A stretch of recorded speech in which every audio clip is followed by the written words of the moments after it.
Hi guys, subscribe Education Hub channel and press bell icon to get next video notification.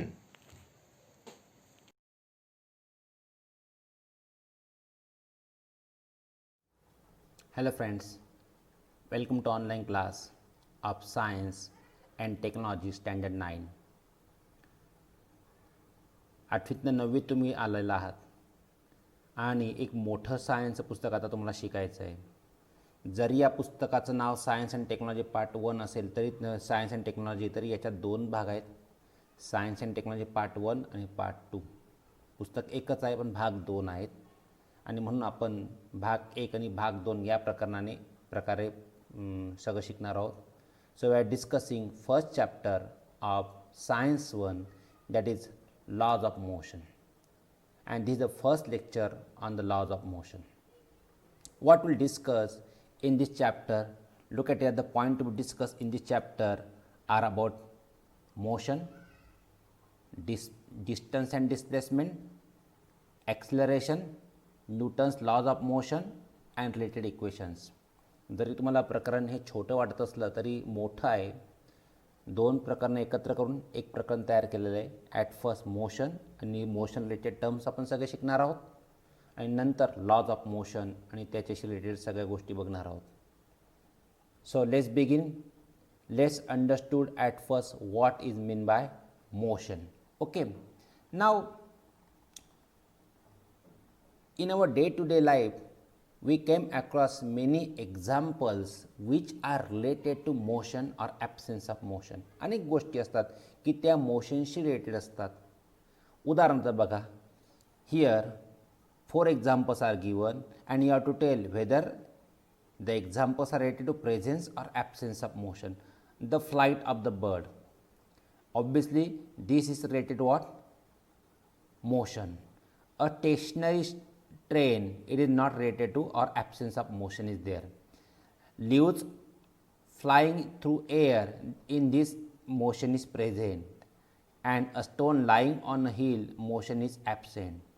म्हणजे आपण motion recognise करू शकतो और we can examine it. It is not always we can see the motion. आपण काय प्रत्येक वेळेस motion बघू शकत नाही म्हणून मी रिकग्नाइज म्हटलेलं आहे. कारण काही एक्झाम्पल्स असे मोशन की तुम्ही ते रेकग्नाइज करता, you can feel it but you can see the that examples. As for example, now in your blood vessels blood is flowing. तुमच्या रक्तवाहिन्यामध्ये रक्त वाहत आहे पण तुम्हाला ते बघता येत नाही, यू कॅन फील इट. किंवा हवा वाहते. Best example is of blowing air.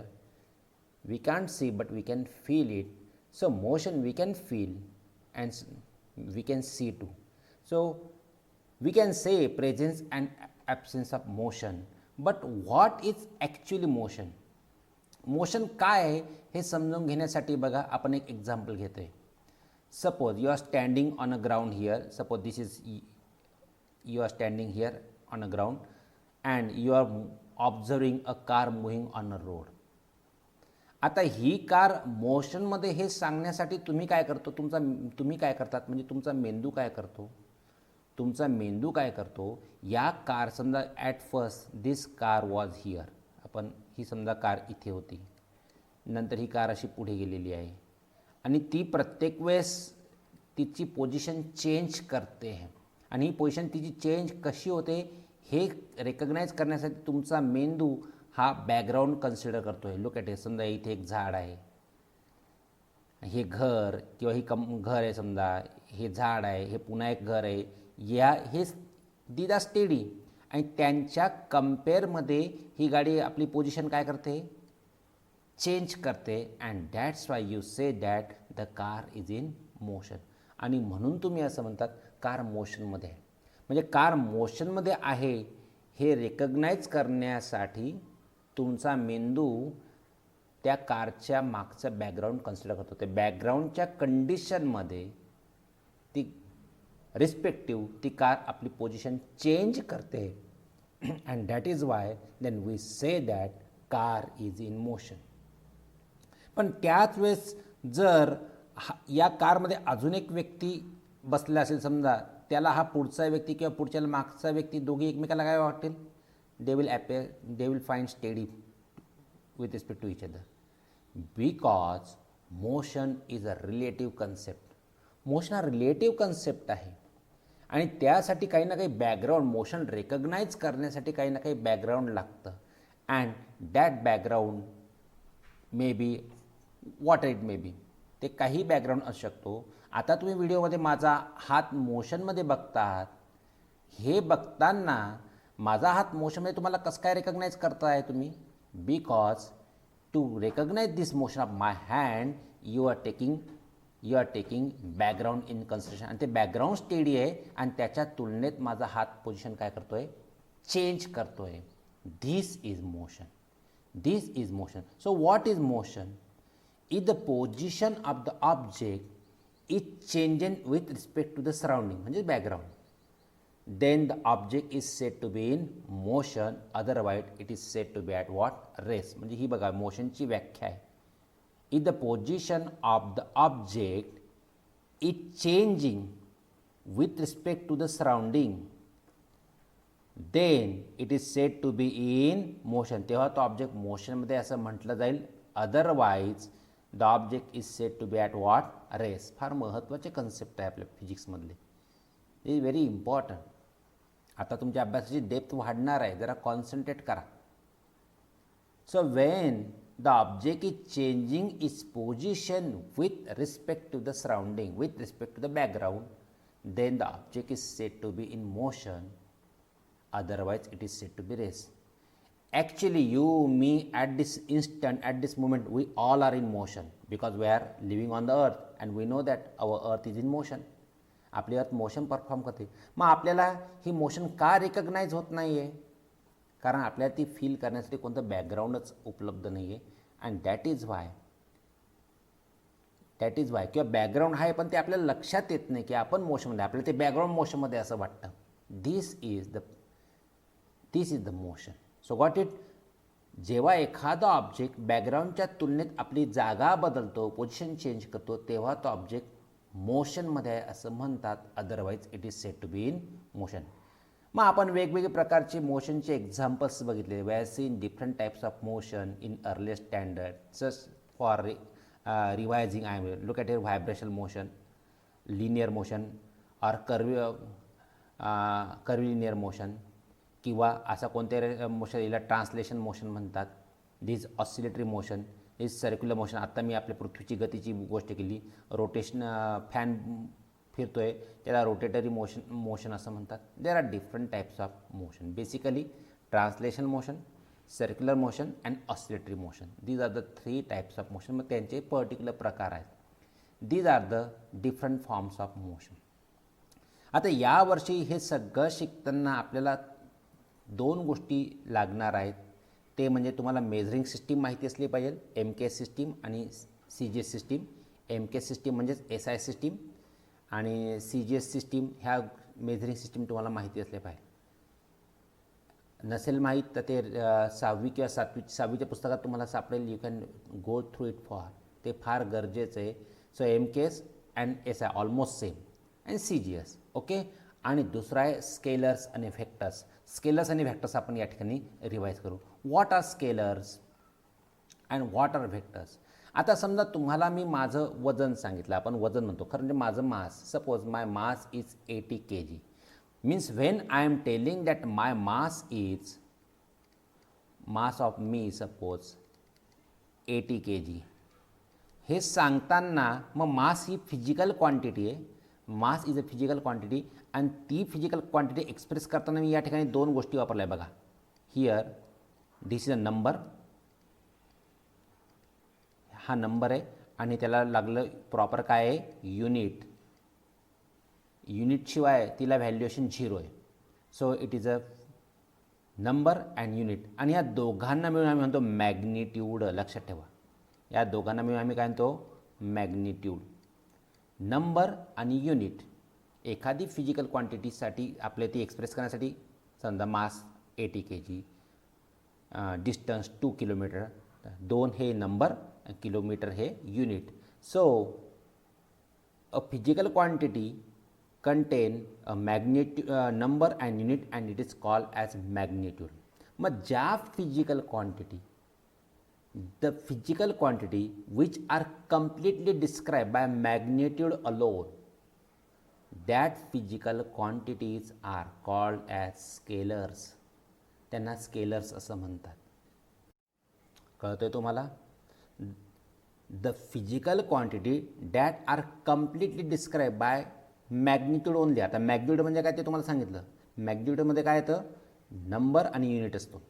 म्हणजे त्याच्याने आम्हाला पूर्ण कळतं, काही विशेष सांगण्याची गरज पडत नाही. That are scalars. समजा तुम्हाला 2 किलो बटाटे आणायचे, मग तुम्ही 2 किलो बटाटे आणण्यासाठी ऑब्व्हियसली लहान पिशवी घेऊन जाल ना, का पोतं घेऊन जाल?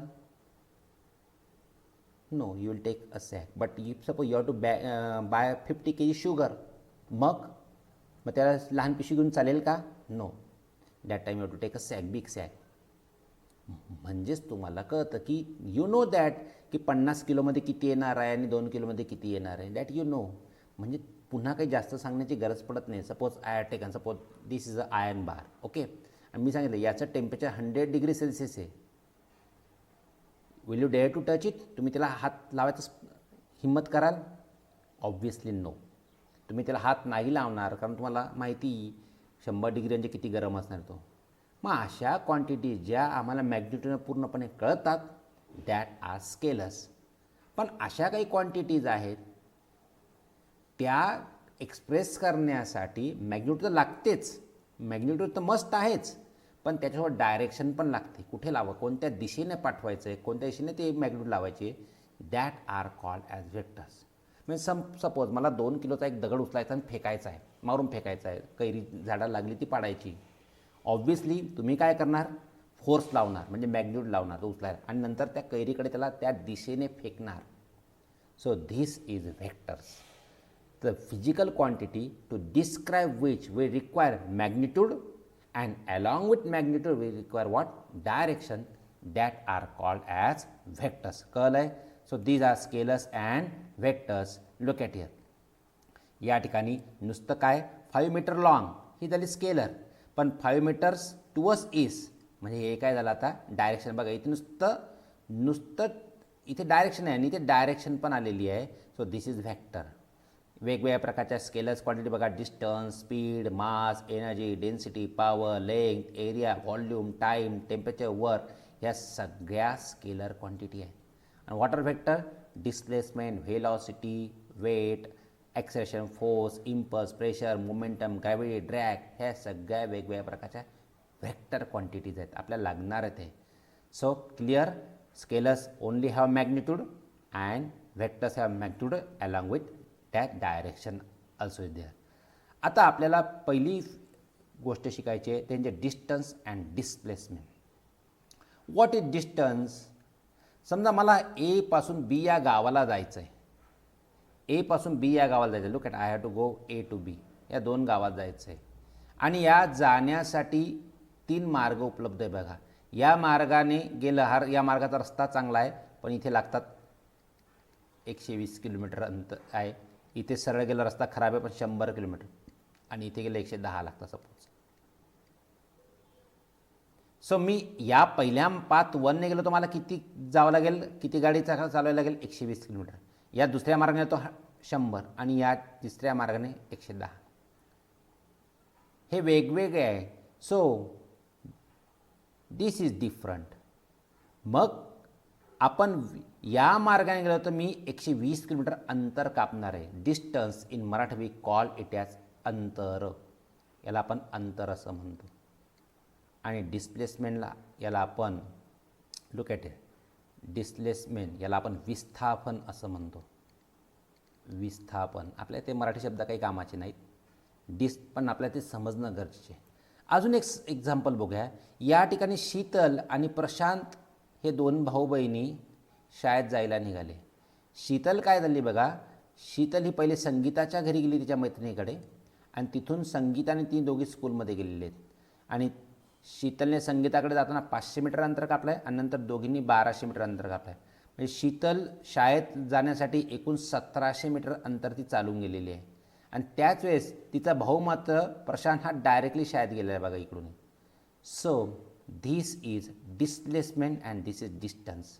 या ठिकाणी पण बघा हे डिस्टन्स आहे, हे डिस्टन्स आहे आणि हे डिस्प्लेसमेंट आहे. What is distance? The length of actual path. बघा डिस्टन्स म्हणजे काय, मग आता आपल्या डिस्टन्सचा अर्थ कळेल कदाचित. The length of actual path travel by an object in the motion while going from one point to other is called a distance covered by the object. एखादा ऑब्जेक्ट एका ठिकाणाहून दुसऱ्या ठिकाणी जाताना त्याने जे काही ज्या मार्गाने गेलेला आहे त्या मार्गाचे प्रत्यक्ष लांबी, look at length, this is distance. याला डिस्टन्स असं म्हणतात. Okay, this is distance. And मग तो या ठिकाणी पोचला, त्याने अंतर 120 कापलं, पण तो मूळच्या कंडिशनपासून किती अंतरावर आहे, त्याचं डिस्प्लेसमेंट किती झालं, किती विस्थापन झालं, तो मूळच्या जागापासून किती दुसरीकडे गेला, 100 किलोमीटर. आमच्या सायन्सला हे असं आम्ही स्ट्रेट लाईन जोडणार आणि सांगणार की तो मूळच्या स्थानापासून 100 किलोमीटर दूर गेला. This is displacement of the object. So the minimum distance between the starting and finishing point of the object during the motion is called as what? Displacement of the object. कळतं तुम्हाला? मग distance म्हणजे काय? Initial to final, ज्या मार्गाने गेला त्या मार्गाची प्रत्यक्ष लांबी, दॅट इज डिस्टन्स, आणि इनिशियल टू फायनल यांना जोडणारे shortest distance, that is displacement. Look at here, इथे या फिगरमध्ये ए पासून बी कडे तुम्ही कोणत्याही मार्गाने जा, पण डिस्प्लेसमेंट काय? ए टू बी स्ट्रेट लाईन जोडले. बघा, look at this is the displacement and this may be distance. कळतं तुम्हाला? म्हणजे इथे तुम्ही जर पहिल्या मार्गाने गेला तर तुम्ही किती अंतर चालून गेला? 120 किलोमीटर अंतर चालून गेला. If you are covered 120 kilometre distance, पण तुमचं डिस्प्लेसमेंट किती झालं आहे? Only 100 kilometre straight line. This is distance and displacement. Now if you observe that डिस्टन्सला आपल्याला काय केलं, या दिशेने म्हटलं मी, इथे इनिशियल टू फायनल डायरेक्शन आहे, इथे डायरेक्शन नाही. means distance is having only magnitude, so it is a scalar quantity. distance is scalar आहे, पण डिस्प्लेसमेंटला काय, सुरू इनिशियल टू फायनल आपल्याला त्या दिशेने जावं लागलेलं आहे. And so it has magnitude as well as direction. So it is a which quantity? Vector quantity. लक्षात घ्या, distance is a scalar quantity, displacement is a vector quantity. फार महत्त्वाच्या टर्म्स आहेत या आपल्याला लागतात. आता या ठिकाणी बघा, मग युनिट्स काय, दोघी कसे मेजर केले जाणार? How will measure both distance and displacement? आपण या ठिकाणी डिस्टन्स लिहूया, डिस्टन्स आणि डिस्प्लेसमेंट. आता युनिट्स दोन प्रकारचे, MKS म्हणजेच SI, MKS ऑब्लिक SI, आणि दुसरा प्रकार आहे CGS. डिस्टन्स मीटरमध्ये मोजतात SI सिस्टीममध्ये, डिस्प्लेसमेंट पण मीटरमध्येच मोजतात, काहीच फरक नाही. CGS मध्ये centimetre, centimetre, both having same units. SI system distance and displacement are measured in metre, while in CGS system distance and displacement are measured in what? Centimetre. मग किलोमीटर वगैरे हे चालत नाही, ते आपल्याला मग मीटरमध्ये कन्वर्ट करायला, मीटर किंवा सेंटीमीटरमध्ये कन्वर्ट करावे लागतात. Mostly we require units in SI or in CGS system. काही ठिकाणी आपण वापरतो, पण आपल्याला 99% हेच लागणार, either in SI system or in CGS system. Got it?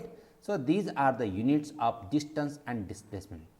आता पुन्हा जरा बघूया, जर आपण आत्ता बघितलं की A पासून आपण B पर्यंत जातोय, बघा A पासून B पर्यंत जर असा मार्ग असेल वाकडा तिकडा, तर डिस्टन्स आणि डिस्प्लेसमेंटमध्ये काय संबंध असेल बघा?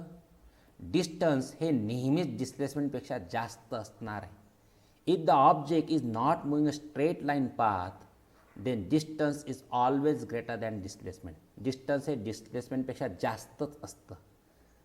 दोन्ही एका सरळ रेषेने जात असेल मात्र, सपोज हिअर, मग डिस्टन्स अँड डिस्प्लेसमेंट काय असतं? सेम असतं. Means distance will be always greater than or equal to displacement, but distance will be never less than displacement. Distance हे डिस्प्लेसमेंटपेक्षा कमी असू शकत नाही, इक्वल टू किंवा ग्रेटर असणार, कमी असू शकत नाही. आता या ठिकाणी बघा, एक छान एक्झाम्पल पुस्तकात दिलं आहे आपल्याला. एव्हरी मॉर्निंग स्वराली, आपल्या डिस्टन्स आणि डिस्प्लेसमेंट किती कळालं आहे ते बघायचं बघा. Swarali walks around a edge of and circular field having radius 100 metre. बघा ह्या ग्राउंडवरती फिरते आणि याची रेडियस किती आहे 100 मीटर आहे, बरोबर. If she starts from point A and takes one round, how much distance has she walked and what is her displacement. म्हणजे तिने किती अंतर कापलं आणि तिचं डिस्प्लेसमेंट काय झालं हे तुम्हाला शोधून काढायचं आहे. Look at the figure.